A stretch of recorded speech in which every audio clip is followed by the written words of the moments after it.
ওগো খেলাম খাবো না। ওর লেগে আর কতক্ষণ মন খারাপ করে থাকবা বলে দিনি? কাল থেকে কিচ্ছু খাওনি কো। নাও ওঠো, উঠে যদি খেয়ে নাও।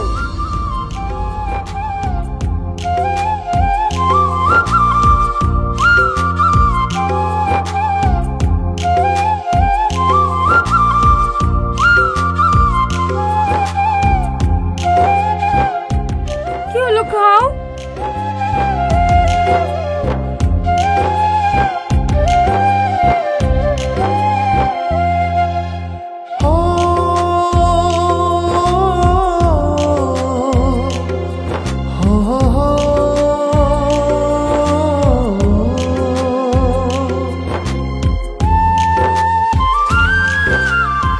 কি গো, হাত দিয়ে ফেললা যে? ভালো লাগছে না গো, বারবার ওর মুখটা আমার চোখের সামনে বেশি উঠছে। এত চিল্লি চিল্লি আমাকে দেখেছে, তাও ওকে আমি বাঁচাতে পারিনি।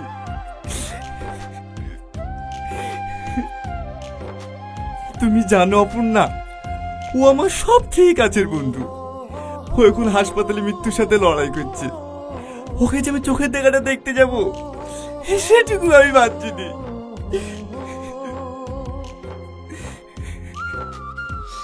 কি করে দেখতে যাবো বলো? কেউ যদি জানতে পারে তুমি ওকে দেখতে গেছো, তোমাকে ধর্ম থেকে আলাদা করে দেবে। করুক আলাদা, তাও আমি আমার বন্ধুকে দেখতে যাবো। তুমি বুঝতে পারছো না কেন? তুমি মুসলিমদের সামনে গেলে তোমাকে ছাড়বে নাকি? ওরা যেভাবে রেগে আছে তোমাকেও মেরে ফেলবে। দেখো, ছেলে মানুষই করো না। আমি ভাত নিয়ে আসছি, ভাত করে খেয়ে চলো মাদের বাড়ি যাবো। দুদিন বেড়ালে মনটাও ঠিক হয়ে যাবে। আমি কোথাও যাবো না। সব যাবা।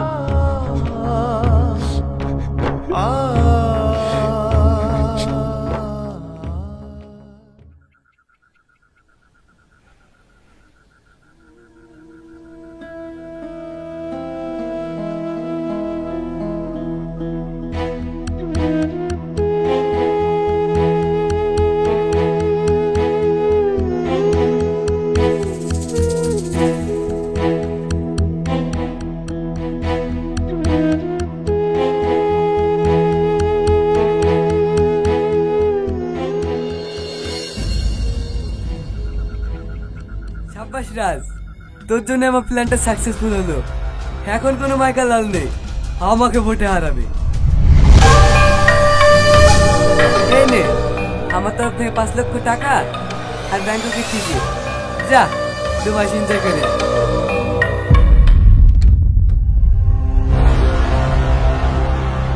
ঠিক আছে দাদা। আর হ্যাঁ, এই মন্দিরের কথা আর কেউ জানে না তো? না না দাদা, কেউ জানে না। এইসব কথা কাউকে বলা যায়? তোর বউকেও বলিসনি তো?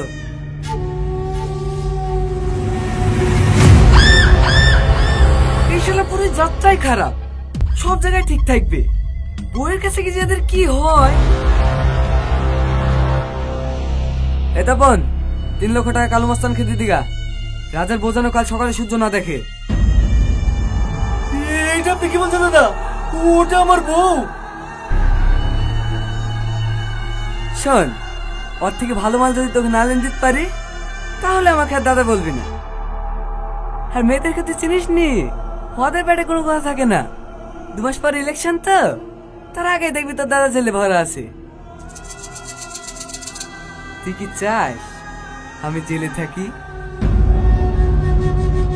না, কিন্তু দাদা। দেখ ভাই, আমার সাথে শুধু কথা, আমি জেলে যাব না। এখন তুই ভাব কি করবি, দুজন একসাথে মরবি না এনজয় করবি? Choice is yours.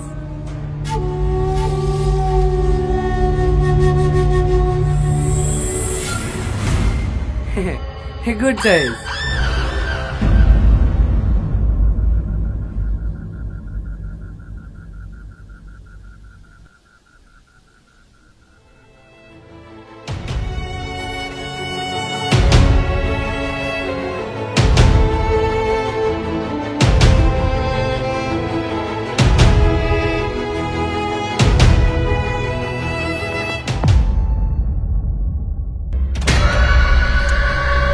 শোন, মোবাইলের সিমটাও চেঞ্জ করে নিস।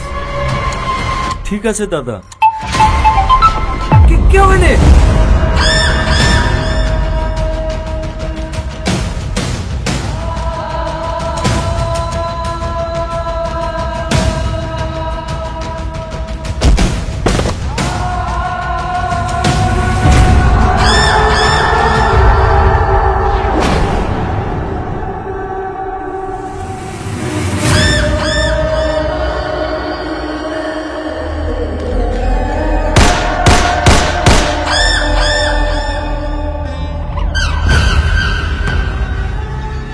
এক্ষুনি আমার এমএলএ আমার স্বপ্নটাই নষ্ট করে দিচ্ছিল।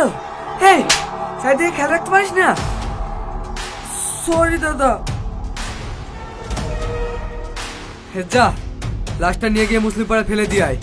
কাল সকালে হেডলাইনে যেন আমি দেখতে পাই মুসলিমরা এই ছেলেটাকে মেরেছে। ঠিক আছে দাদা।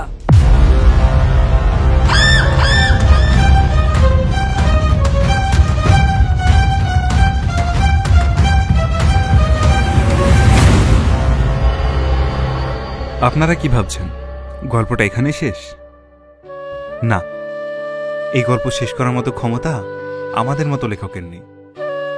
এই গল্পের সমাপ্তি শুধু আপনারাই করতে পারবেন।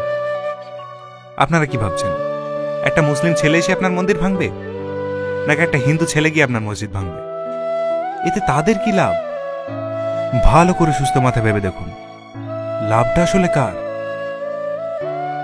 আর একটা কথা মাথায় রাখবেন, কোনো ধর্মই কখনো হিংসা শেখায় না। ভিডিওটি ভালো লাগলে একটি লাইক দিয়ে আমাদেরকে উৎসাহিত করুন। ধন্যবাদ।